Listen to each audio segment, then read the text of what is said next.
ఇయాల కూడా ఓ MLA jump. అవునా, ఎవలాళ్ళు ఏ నియోజకవర్గం ఎవరు కండువ కప్పిండ్రు అని క్వశ్చన్ల మీద క్వశ్చన్లు వస్తున్నాయిలే. ఇప్పుడు ఎమ్మెల్యే పార్టీ మారుడంటే ప్రతిపక్షంలోకెళ్ళి అధికార పక్షానికి ఓడే కదా.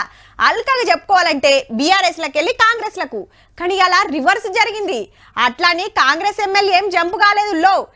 ఇంకా ఊరిచ్చడెందుకు, సీదా సీన్ చూసేదానికి. గంత పెద్ద న్యూస్ ఏందంటే కార్ దిగిన ఎమ్మెల్యే కార్ ఎక్కుతున్నందుకు. రావణ పక్కకున్న ఎమ్మెల్యే బండ్ల కృష్ణమోహన్ రెడ్డి సార్ 24 రోజుల కిందట కాంగ్రెస్ కండువా కప్పుకున్నాడు.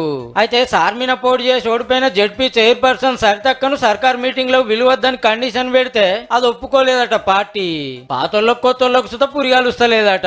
ఇక నా పెత్తనం నడిచేదట్లేదని మళ్ళా గులాబీ గుట్లకు గుసాయించిండని గద్వాల గుసగుసలు. అబ్బా, వెళ్ళిపోయిన ఎమ్మెల్యే మళ్ళొచ్చిండని గులాబీ పార్టీ వాళ్ళది ఒక సంబరం కాదు.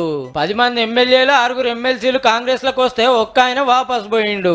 ఇక ఇటు చూడుర్రి, భద్రాచలం ఎమ్మెల్యే తెల్ల వెంకట్రావు సార్ అసెంబ్లీ కాడ బీఆర్ఎస్ ఆఫీస్ ముంగడికి వెళ్ళిపోతుంటే లోపలికి పోయిండు.